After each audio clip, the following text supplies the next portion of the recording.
Good day, my dear Lovisians. The title of this lesson 8 is Aristotle's Nicomachean Ethics.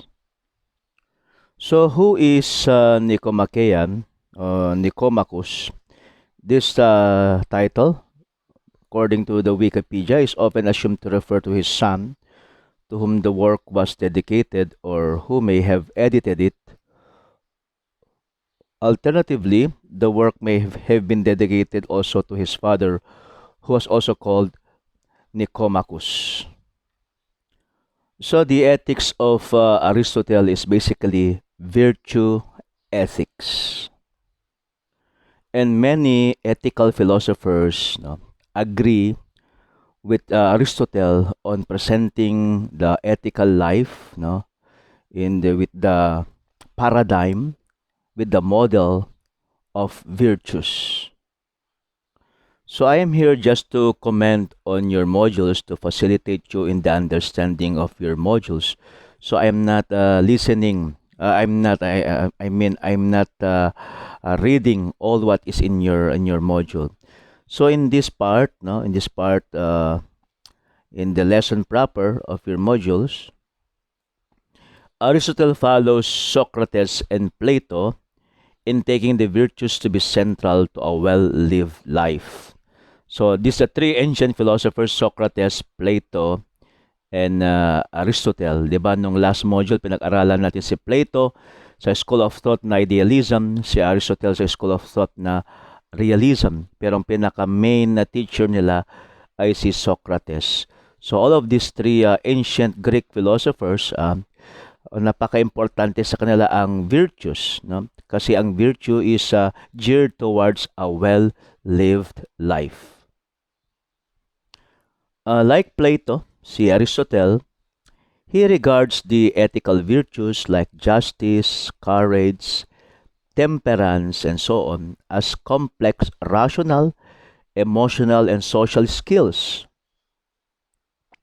But Aristotle rejects Plato's idea, yung kanyang teacher na si Plato, that to be completely virtuous, one must acquire through a training in the sciences, mathematics, and philosophy, an understanding of what goodness is. Para kay Aristotle, what we need in order to live well is a proper appreciation of the way in which such goods as friendship, pleasure, virtue, honor, and wealth fit together as a whole. Napaka-importante kay Aristotle ang habits, no? Supported by reason para magiging virtue siya. So ang virtue is not just habits, but it is a habit supported by reason.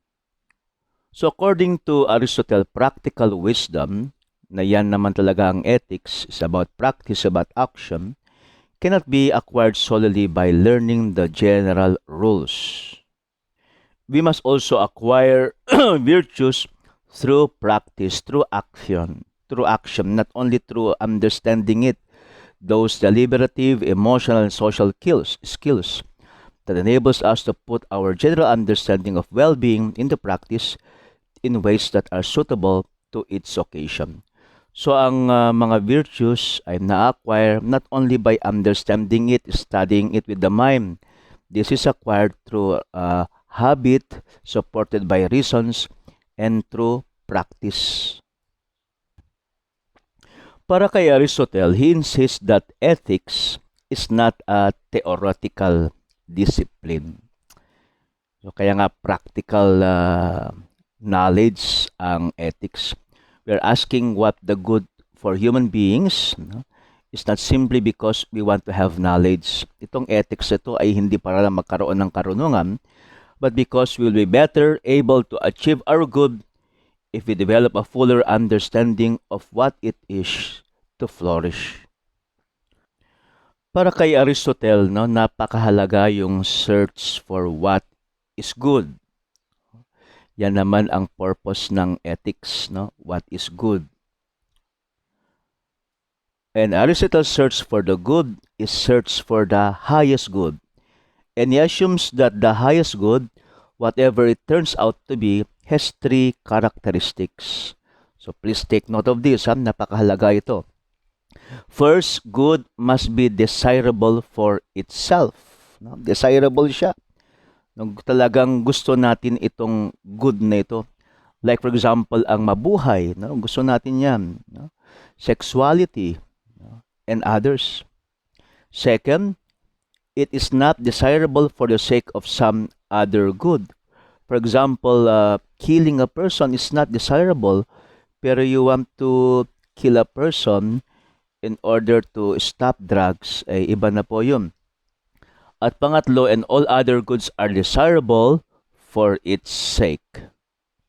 Kaya kay Aristotle, sa mga ancient Greek philosophers, they coined the term eudaimonia. Okay, ibig sabihin literally human flourishing, a contented state of being, happy and healthy and prosperous. Para kay Aristotle, the pursuit of happiness is very important in his ethics of virtues.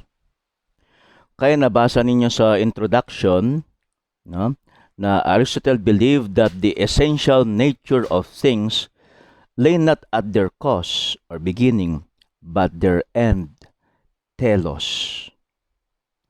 Kaya yung end na eudaimonia, happiness or euzen, living well, designate such an end. No? Kaya ano ba yung end natin? No? Ano yung intention natin, end natin towards this action is very important for Aristotle. The Greek term eudaimon is composed of two parts. Eu means well and daimon means divinity or spirit. To be eudaimon is therefore to be living in a way that is well favored by a god. But Aristotle never calls attention to this etymology in his ethical writings. It seems to have little influence on his thinking. He regards eudaimon as a mere substitute for euzen, living well. Let us go back to the three characteristics of the highest good. It is desirable for itself, it is not desirable for the sake of some other good, and all other goods are desirable for its sake. Para mas maintindihan natin itong eudaimon na ito. No one tries to live well for the sake of some further goal. Rather, being eudaimon is the highest end, and all subordinate goals, health, wealth, and other such resources are sought because they promote well-being, not because they are what well-being consists in. Gusto nating mag-aral, makapagtapos sa pag-aaral natin ay dahil sa eudaimon, no?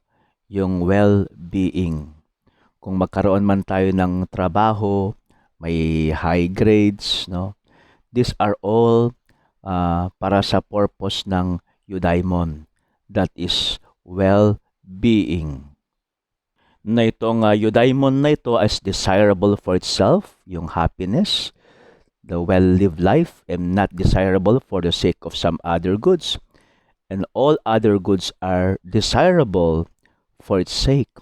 Kaya gusto niyong mag-aral, magkaroon ng trabaho, magkapamilya because of the highest good called eudaimon. But unless we can determine which good or goods happiness consists in, sabi ni Aristotle, it is of little use to acknowledge that it is the highest end.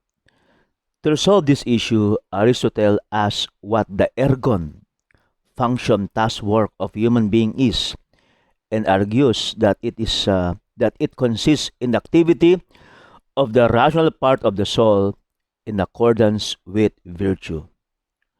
Ano ba talaga ang trabaho ng isang tao? What makes man distinct from the animals? No? Man is a rational animal. So, ibig sabihin nito yung pinaka-activity ng tao, ang pagiging rational niya. So, andyan yung connected dyan yung eudaimon ng tao sa kanyang rationality, sa kanyang ergon. Para mas maintindihan nito, One important argument or component, one important component of this argument is expressed in terms of distinctions Aristotle makes in his psychological and biological works. The soul is analyzed into a connected series of capacities. The nutritive soul is responsible for growth and reproduction. The locomotive soul for motion, the perceptive soul for perception, and so on. The biological fact Aristotle makes use of is that human beings are the only species that has not only these lower capacities, itong mga uh, nutritive, locomotive, but a rational soul as well. No? Itong pagkakaiba natin na mga tao sa mga hayop at sa mga halaman. The good of human being, therefore, yung good niya must have something to do with being human, that is being rational. And what sets humanity off from other species, giving us the potential to live a better life. So, tayong mga tao, mas may potential tayong to live a better life kaysa sa mga halaman, sa mga punong kahoy, at sa mga hayop. Is our capacity to guide ourselves by using reason. Lesson sa life, no? Tayo rin ay hindi lang rational, tayo rin ay emotional na tao. So dapat wag naman tayong maging pure rational, kailangan rin with emotion. No? So when you have feelings of anger, acknowledge it. You feel it, no? But then don't let your feelings be the one to decide for your actions, no? Kapag galit ka, tulad ako, galit ako sa isang teacher ngayon sa school namin kasi may nag-report ng mga estudyante na hindi na niya sa minimit, ang daming pinapagawang requirements. So I feel anger, no? I feel anger. No? But then how shall I act? No, with this anger, kailangan kong i-rechannel 'yan, no? Para sa action, no?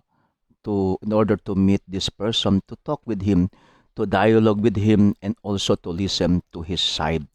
So ang advice ko sa inyo, when you make decision, use your reason, but not reason immediately. Feel it, acknowledge it, process your feelings, why I am angry, and after how many pauses, prayer, and also rational thinking, you decide for the action. If we use reason well, according to Aristotle, we live well as human beings. Kayo ba, ginagamit ba ninyo ang isip ninyo? Okay? Or to be more precise, using reason well over the course of a full life is what happiness consists in. So yun yung kaligayahan para kay Aristotle. Yung eudaimon is in consonance with our ergon, no, our nature as rational beings. Doing anything well requires virtue or excellence, and therefore living well consists in activities caused by the rational soul in accordance with virtue or excellence. Kayang habit ang repetition ng good actions ay dapat supported with reason. So sa ating module, no, Aristotle says not that happiness is virtue, no, but that it is a virtuous activity. Living well consists in doing something, not just being in a certain state or condition. It consists in those lifelong activities that actualize the virtues of the rational part of the soul. Pero si Aristotle, dahil he is the founder of the school of thought ng realism, realistic siya, he makes it clear that in order to be happy, one must possess other goods as well. Sabi nila, no, hindi ko kailangan ng pera para maging masaya. May point sila. Pero kung wala ka bang pera, masaya ka. So parang ganun yung mangkalyeng pananalita para maintindihan natin. We need to possess other goods as well in order for us to be happy. Such as good as friends, no? Kung wala tayong kaibigan, magiging masaya ba tayo? Wealth, pera, no? And power. And one's happiness is endangered if one is severely lacking in certain advantages. If, for example, one is extremely ugly or has lost his children or good friends through death, but why so? If one's ultimate end should simply be virtuous activity, uh, that is happiness, eudaimon, in connection to ergon, then why should it make any difference to one's happiness whether one has or lack these other types of good? Aristotle replies that one's virtuous activity will be to some extent diminished or defective. Itong happiness natin, kung wala mang ito. If one lacks an adequate supply of other goods, someone who is friendless, childless, powerless, weak, and ugly will simply not be able to find many opportunities for virtuous activity over a long period of time. And what little he can accomplish will not be of great merit. To some extent, then, living well requires good fortune. Happenstance can rob even the most excellent human beings of happiness. Nonetheless, Aristotle insists, the highest good, virtuous activity, eudaimon, is not something to us by chance.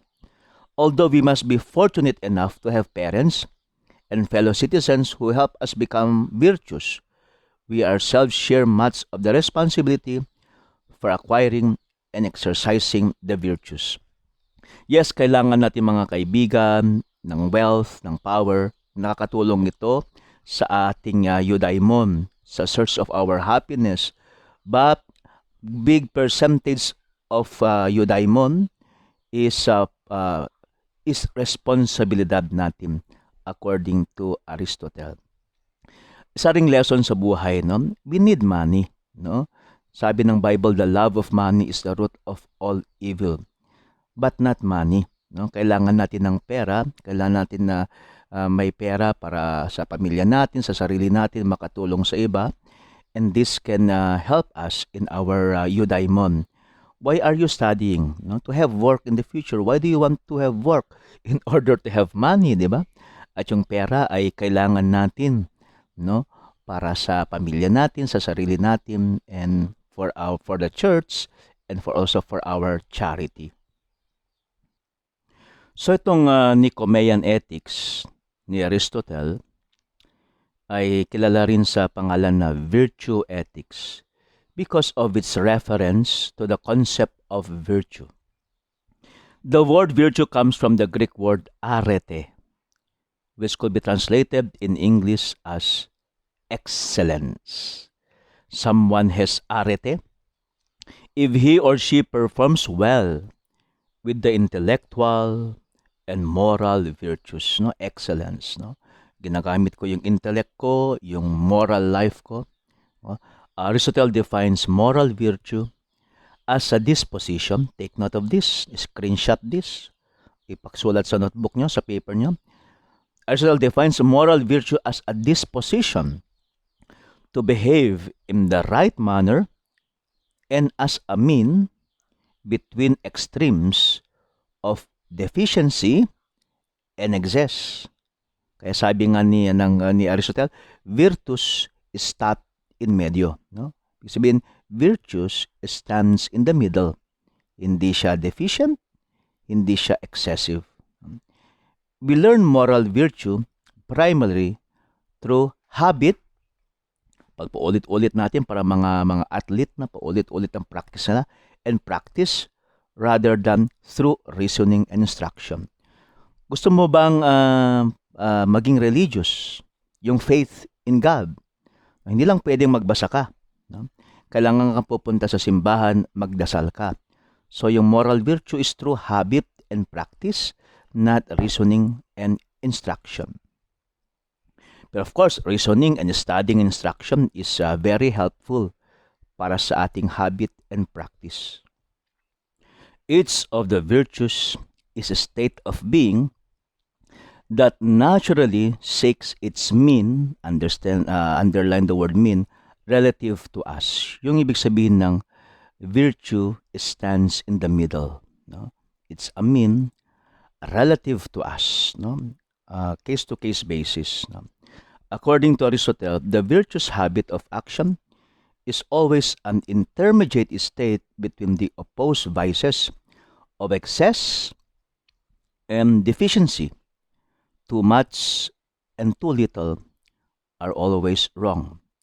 The right kind of action always lies in the mean relative to us. So walang uniform na mean. No? It's relative to us.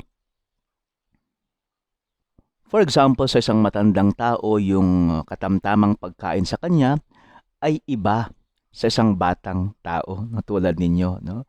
So there's a difference of the bodily functions at yung edad. Kaya nga ang virtue is mean relative to us.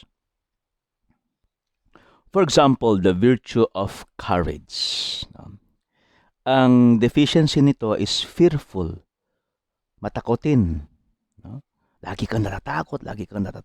No? Yung excess naman niya is yung barabarabay. No? Walang takot. Kahit nasa 6th floor ka na, hindi ka natatakot. No? So, ang courage is a virtue. It stands in the middle relative to us. No?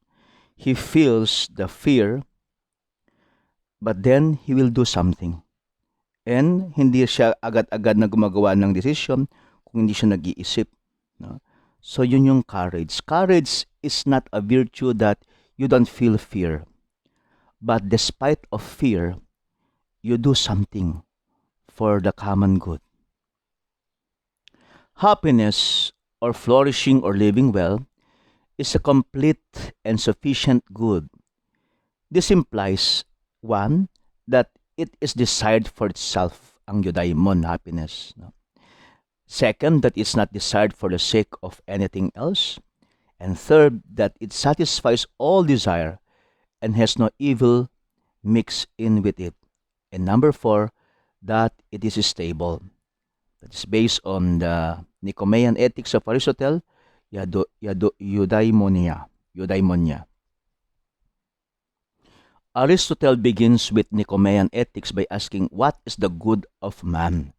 Ano ba ang nakakabuti sa tao? Napaka-importante yan na ang ating virtuous ethics is what is good. And Aristotle answers, it is an activity of the soul, no? Yung rational soul, in conformity with virtue. To understand ethics, therefore, we must understand what makes someone a virtuous person. According to Aristotle, we study ethics not merely to know, di ba? That's the first step, but to attain the good, to attain the good and to live good lives. Kaya napaka-practical ng ethics. Hindi lang pag-aaral dito ng subject ng ethics. Kailangan nyo itong i-apply na maging isang habit. The good is happiness. Yan ang ating kabutihan is eudaimonia. The most desired. And the good, is reasoning well by analogical argument. Aristotle produces his definition of happiness from those two lines of reasoning. Since happiness and reasoning well must be the same somehow. So, ibig sabihin ang kaligayahan natin if we reason well, if we activate our rationality. In short, happiness is an activity of the soul, reasoning in conformity with virtue, reasoning well. Not only to reason, but to reason well with truth, with evidences, no? With passion, with love, in search of the truth. Yan ang happiness. No? Sa activity ng soul, if you, my dear Louisians, if you study well, if you search for the truth, no? And you reason well, then according to Aristotle, you will be having eudaimonia. Kaya nga sabi ni Aristotle sa Book 1, Chapter 13 ng Nicomachean Ethics, since happiness is an activity of the soul, in accordance with perfect virtue, we must consider the nature of virtue, for perhaps we shall thus see better the nature of happiness. So may connection ang virtue saka happiness. Happiness and virtue. To be happy is to be virtuous, and to be virtuous is to be happy. Imagine a person who always knows what to say, can diffuse a tense situation, deliver tough news gracefully, confident without being arrogant, brave, no, but not reckless, generous, but never extravagant. No? So kasing generosity is not extravagance. No? Yung brave ay hindi ka reckless. Yung confident pero hindi ka mayabang. Di ba? This is the type of person that everybody wants to be around and to be like. Someone who seems to have mastered the art of being a person. But this seems to be impossible.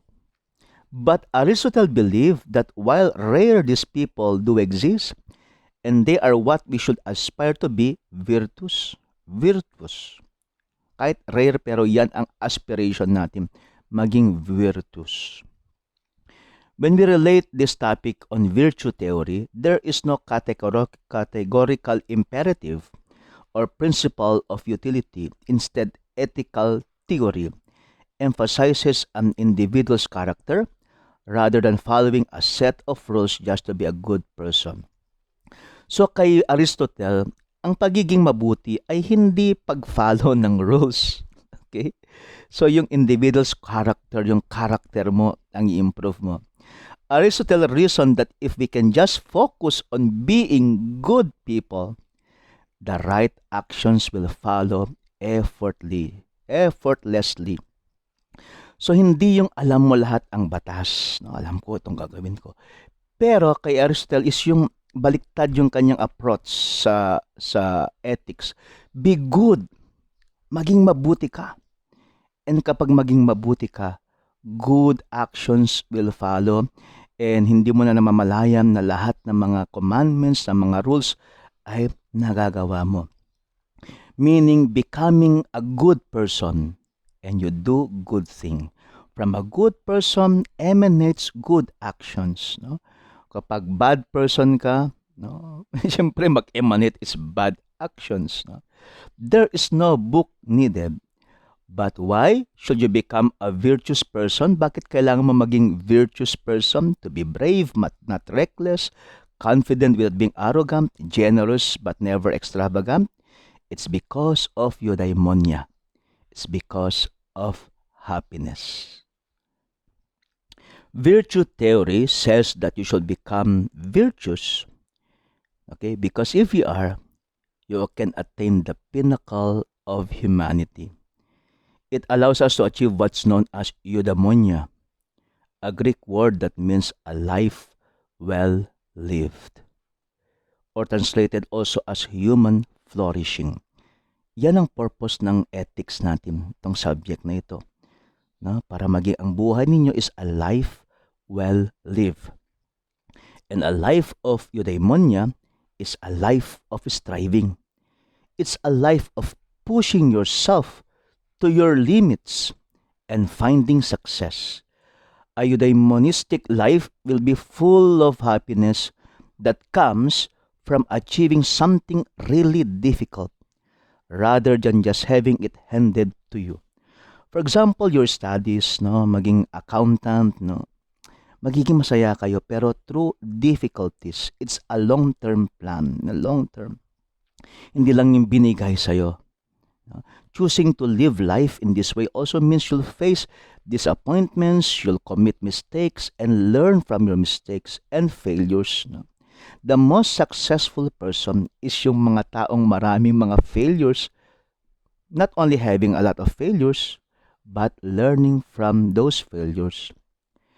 Eudaimonia doesn't mean a life of cupcakes and rainbows. Eudaimonia is a fulfilled accomplishment and satisfaction through hard work. This is morality for Aristotle, being the best person you could ever be and owning your strength while working on your weaknesses. And for Aristotle, the kind of person who lives like this is a kind of person who will do good things. Like Socrates, Aristotle taught people should strive to be good. He came up with a means test so that people could hone their virtues. He argued that real virtue lies between overdoing something and not doing it enough. For instance, being courageous is the mean average between being rash and being cowardly. The golden mean is also reflected in Aristotle's view on politics. Unlike Plato's belief on elite philosopher rulers, Aristotle believed that a strong middle class should be in charge, so creating a balance between tyranny and democracy. Aristotle defines 11 moral virtues, all governed by one intellectual virtue called prudence. Napakahalaga po itong intellectual virtue na ito na prudence or ibig sabihin good deliberation. These virtues are the following: courage, temperance, generosity, magnificence, no, generosity with wealth, magnanimity, proper pride, right ambition, good temper, friendliness, truthfulness with and justice. All except justice are mean between two extremes. Kasing justice is giving what is due to the other. As mentioned earlier, the virtue of courage is the mean between being a coward and being rash. For instance, when running into battle, the coward lags behind and the brash or rash person runs ahead. The courageous person keeps with his or her mates. Prudence, the intellectual virtue this is the virtue that finds the mean. No, yung prudence. It tells us that being courageous is more like being rash than it is like being cowardly. In fact, all the virtues depend on prudence for their existence. We cannot discover the moral virtues without skillful deliberation. Kaya yung mga actions natin, yung mga decision natin, we need to deliberate, reason out, research, and consult experts, no? Para yung action natin ay a virtuous action. According to Aristotle, virtue is a skill, a way of living, and that's something that can only really be learned through experience. So if you want to be virtuous, put them into practice. Virtue is a kind of knowledge that he called practical wisdom. Aristotle said your character is developed through habituation. If you do a virtuous thing over and over again, eventually it will become part of your character. So virtues are attained or acquired by practice and habit. If you want to be prayerful, so pray and pray every day. And then it becomes part of your character. We become just by doing just acts. We become generous by doing generous acts. We become temperate by doing temperate acts, etc. Moral virtues are purposive dispositions, lying in a mean, no, determined by reason. So, andyan na please underline mean, determined by reason. No? Virtus stat in medio. Virtus stands in the middle or the mean, no, supported by reason. To possess a virtue is to hold a complex mental framework of the right feelings, attitudes, understanding, insight, experience, etc. Thus, virtue involves knowing the act, choosing it for its own sake, and a consistent state of character. At ang vice din po ay opposite, no? Yung lagi kang gumagawa ng isang masamang bagay, paulit-ulit 'yan ay nagiging part ng character mo na. For example, yung vice of cowardness, no? Lagi kang natatakot, nagiging part na ng character mo. With regard virtue and self-control, Aristotle contrasts self-controlled or continent people who have unruly desires, no, ang dami natin mga desires, no, but manage to control them, guided by good judgment, right reason. Temperate people whose reason and desires have become harmonized, second nature. Kaya ang virtue rin is second nature, and choose that which is good for them. And weakness of will, akrasia, sa Greek, occurs when right-thinking people cannot keep their desires under control. To sum it up, Nicomachean Ethics is a philosophical inquiry into the nature of the good life for a human being. To discover the nature of human happiness, it is necessary to determine what the function of human being is. For a person's happiness will consist in fulfilling the natural function toward which his or her being is directed. This natural function must be something which is specific to human beings, which is essential to being human. A person is primarily his or her intellect, while the spirited and desiring parts of the soul are also important. The rational part of the soul is what one can most properly consider a person's identity. The activity which only human beings can perform is intellectual. It is activity of the highest part of the soul, the rational part, according to reason. Human happiness, therefore, consists in activity of the soul according to reason. In practical terms, this activity is expressed through ethical virtue when a person directs his actions according to reason. The very highest human life, however, consists in contemplation of the greatest goods. Sa inyong assessment ngayon sa lesson 8, okay, sa virtue ethics, it's a quiz, a 15 points quiz. So before answering that quiz, no, intindihin mabuti ang lesson na ito, no? Para bang parang gumagawa rin kayo ng virtues, no? Huwag kayong bara-barabay. Gusto niyo matapos kaagad ang assessment, no? Kailangan deliberate, no? Kailangan pag-isipan ng mabuti. All right? So by doing this assessment well, you're already practicing virtues. And to be virtuous, do it. Act on it. So see you again next YouTube video, my dear Louisians. God bless you.